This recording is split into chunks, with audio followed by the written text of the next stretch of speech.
Bismillahirrahmanirrahim. In the name of Allah, most merciful, most compassionate. All praise be to Allah, peace and blessings be upon the Prophet Muhammad and all the prophets from Adam to him, peace be upon them all.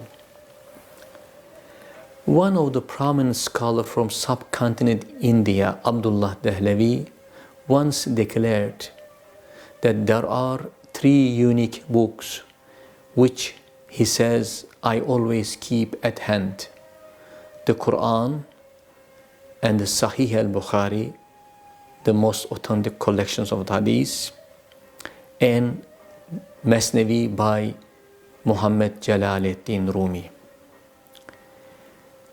We have been sharing with you spiritual wisdom from the teachings of Mawlana Rumi since the beginning of the month of Ramadan. This will be the 30th session and the last presentation. In this presentation, we will try to highlight most important points that we try to convey to you from these gems of Mawlana. If you recall, we said he is fully attached to the Quran and to the Sunnah of the Prophet. He made it very clear: I am the slave of the Quran and the earth beneath the chosen Muhammad, peace upon him, Muhammad's feet, so long as I am alive. If anyone therefore interprets my words in any other way, I complain that person, also I complain his words as well. So in full awareness of his spiritual mission, Mawlana once stated, we are like the two legs of a compass. One leg stands firmly on the law, meaning the Quran and the wisdom of the Prophet, peace upon him, firmly, and the other leg moves freely, embracing 72 nations. So long as you are firm and well-versed, well-rooted, well-grounded in your religious principles and values, you have no worry whatsoever to go through and benefit from all other traditions and cultures and share with humanity your own values. So Mawlana looked upon all people, regardless of their origins, complexions, races, languages, with what I call basira, a clairvoyant eye, compassionate eye. So for him, what was the purpose of human's creation? Very clear. The object of the world for him is nothing but divine worship. The world was created for human being to facilitate his services, his practices and activities. So among all the creatures, Mawlana says, only human being has the power in everything, but his service, his worship in the world has been the primary object of him. And therefore he quoted the famous verse of the Quran, I did not create the jinn and mankind except pray and worship and render service to God Almighty. So what is this world? Mawlana said, to be forgetful of Allah. Otherwise, it is not silver or woman or merchandise. Of course, this world is all the things you have are the blessings of Allah Almighty, as Mawlana indicates. But if they are outside you, they will help you and they will not control you. But if they enter in your heart, they may dictate you, they may take control of you. That is what Mawlana warns us. Therefore, he says, the world is all the things that take you away from your Lord. Otherwise, how beautiful and pleasant it is to see the good wealth in the hands of a good man, in reference to hadith of the Prophet. So as regards the wealth that you carry for humanity's sake, for religion's sake, how good, how pleasant is the righteous wealth. So Mawlana says a real free human being is indeed a true believer, because he has no attachment in real sense to anyone other than his Creator. He is absolutely free. In submitting himself in his Lord, he gains his full freedom. Worldly things are just there to facilitate the living conditions of human beings. So Mawlana again was so forceful, so in fact articulate in expressing the significance of the Quran in relation to month of Ramadan, and also in relation to all rituals of Islam. If you recall what he said, if you desire the Quran to enter into your heart, to infuse into your heart and spirit, you should know that the fasting is the good moment for you, and it is, after all, the secret of the Quran, and Quran's spirituality lies in the month of Ramadan. Therefore, when you enter the month of fasting, he said, you should ever be grateful to Allah and welcome it as cheerful as possible. So another teaching of Mawlana, of course, he is a man of love. Love for other than Allah is only a passing fancy, as Mawlana says. Divine love, after all, is the fount of creation, foundation and sovereign cure for all diseases. It is the remedy for arrogance and conceit, the soothing unguent for all pain. And he made it very clear. The path of the Prophet is the path of love. So we are the children of love. Love is our mother. Love beyond the tent of our body. So this is important. So you look at everything with the eye of love. And he says, do not regard any disbeliever with contempt, for there may be hope of his or her dying a Muslim. So do not exclude anybody from your circle. And from the story that we related between Yusuf and his guest, what we learned, that all the hardships and difficulties should be seen as part of our lifelong trial, as a stage or a process of learning, improving and perfecting our conditions and character. In the case of Yusuf, when he was in the well, in prison, he has gone through all these tribulations, but in the end, all turned out to be for his perfection, for his goodness as a prophet. So it all helped for his moral and spiritual growth. And friendship is an important virtue for Mawlana. It's very easy to break it, but very difficult to establish and strengthen it.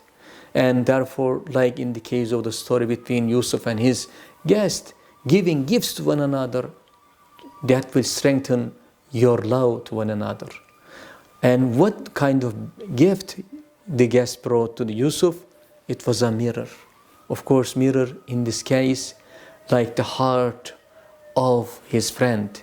So let your heart be receptive to your brothers and sisters overall. And another point is the beauty and purity of the heart.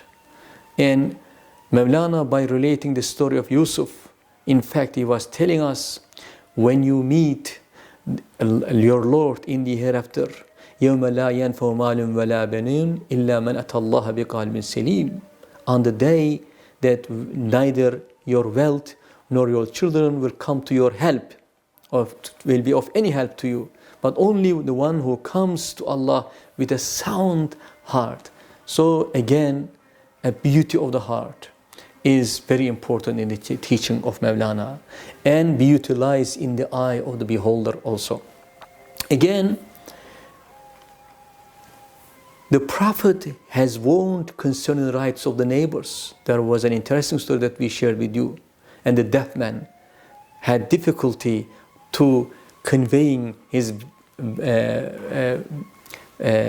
best wishes, sympathies to his sick neighbor here because of his deafness. What we learn from this story, you shouldn't force yourself to express necessarily by your physical tongue. When you present yourself as you are by your heart, that will also be a very honorable visit, and it will be counted as a reward. Again,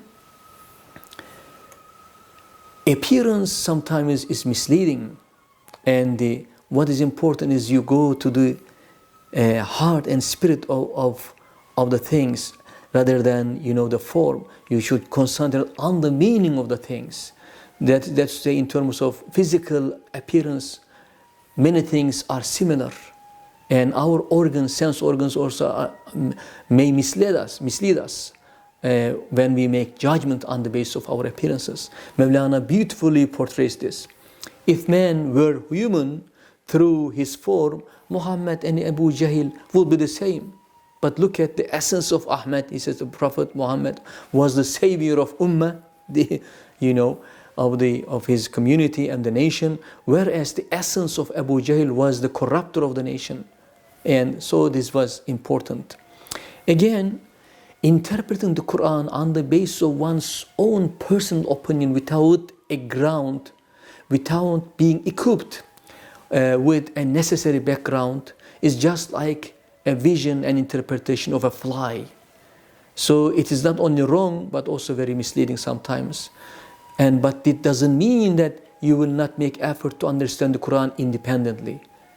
Yes, you should, and we should reflect on the Quran independently, but never ever try to impose our understanding on others. Again, self-struggle, self-discipline, another important teaching of Mawlana. And in reference to hadith of the Prophet, we have returned from the lesser jihad to the greater jihad. Mawlana warned us that we have a biggest enemy inside, that is our ego.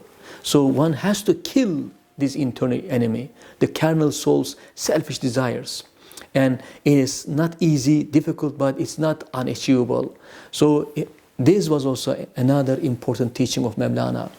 Again, finding faults in others is a human weakness. Mawlana admonished us on this too. If you find fault in your brother or sister, the fault you see in them may exist, maybe within you. So remember the hadith, the believer is a mirror of their fellow believers.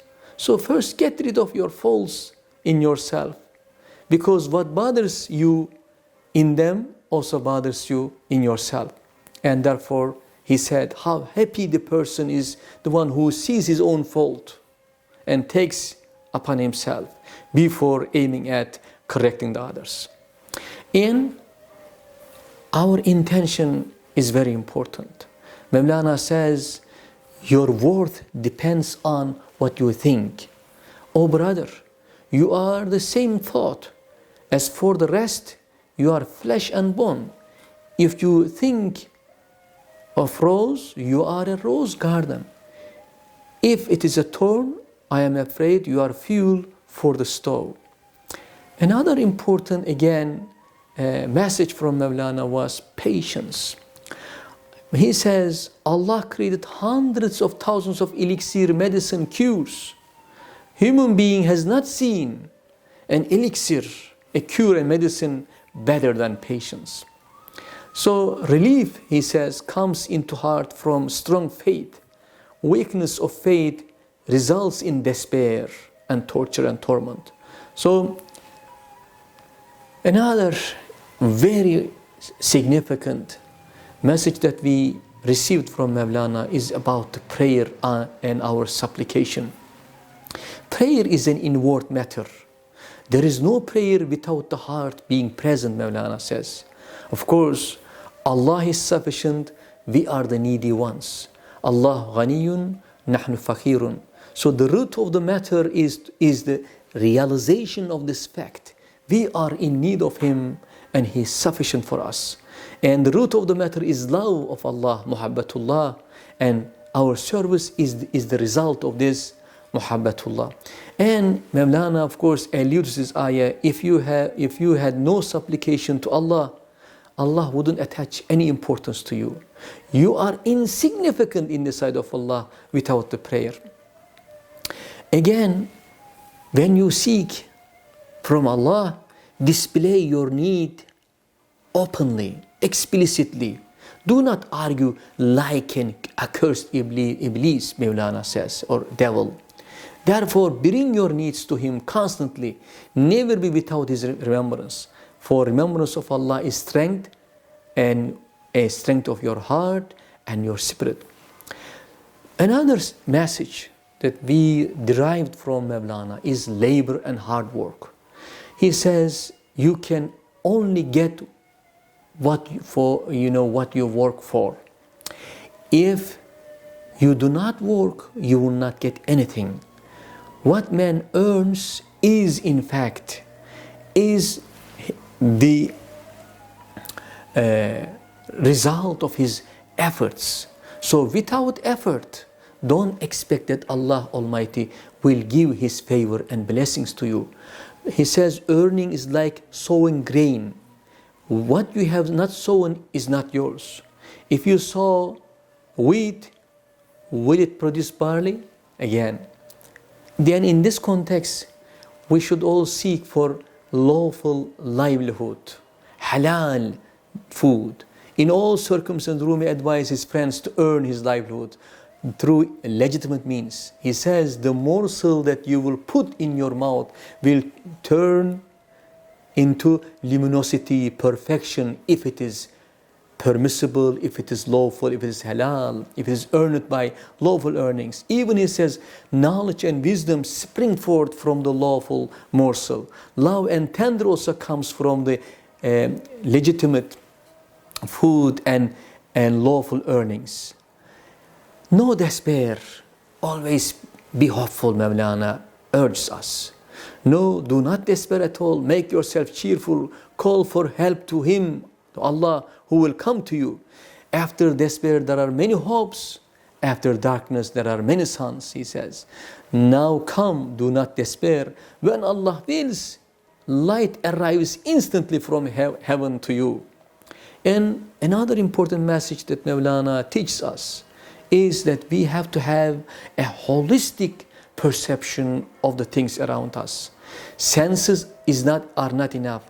Reason are not enough. So we need senses, reason, and of course supplemented by the divine teachings and revelation. So the story of the elephant in the dark was a clear example to this effect. Every one of us has a perspective, and our perspective change from where and how we look at things. Our position plays a crucial role in determining our perspective. Therefore, we have to have an global perception before rendering our decision. Justice and divine justice is important. He says there are fundamental virtues such as love, knowledge, wisdom, justice. These are unchangeable, immutable. Generations have, go by, pass by, and there is a new generation. The moon is the same moon, sun is the same sun, but the water changes, generation change. And he says, likewise, justice is the same justice. Learning is the same learning, but the generation pass and they change. So, in this regard, Mawlana says, Allah is the just dispenser. There is neither compulsion nor injustice in His dispensation of subsistence and sustenance. Then who does injustice? Mawlana indicates it is our ambition resulting from our ego. It is I, Mawlana says, ego, which is the root cause of all injustice and wrongs. Therefore, we have to work on curbing and somehow taming and training ourselves and our ego. Another message is nature is alive. He says everything around us, from A to Z, from the tiniest to the largest, continue to glorify their creator. And therefore, all inanimate things, rocks, stones, earth, mountain, plants, animals are in the very conscious of Allah. Each one celebrates the creator in his or her own mode of language. And we are created as Khalifa, vicegerent, and we have responsibility on the earth. That responsibility comes from Allah Almighty when we responded to Him, when He asked the question, Alastu birabbikum, we said, Bala. We accepted this. So Mawlana reminds us, especially through this metaphor of name, never forget to be never forgetful of our origin, and also ultimate return to Allah Almighty. After all, He entrusted us with amana. Amana is managing the world with Allah-given, God-given reason, will, as guided by the revelation. And everything is in our hands. Everything is a reflection and manifestation of the signs and attributes of Allah. So the key is with us. What is the key? The reason and revelation. The more we know about Allah, the more perfect we will be, and the more also efficiently we will conduct our affairs in this world. And now, this will be the last message that I will quote to you from Mawlana's Rubai. All the work we do in this world is nothing but good. After all, the essence of life is good. Then you should hurry to do good. For all your life is dependent upon one single breath. Then it is clear. What can you really do in such a short moment of breath? Oh my Lord, protect us from any illness which would make us forget your remembrance. Protect us from any illness which would extinguish our love and passion for you. Protect us from any illness which will seize the pleasure we receive when we glorify you. Oh Allah, keep us in good health. Prevent us from indulging all wickedness in evils. O most merciful of all merciful ones, accept our prayers, fastings, all our good deeds. Help us to be a good human, behaving well, interacting with humanity well, and accept us in the end as you will be pleased with us. And among those you accept as good people and righteous people. May Allah's peace and blessings be upon you all.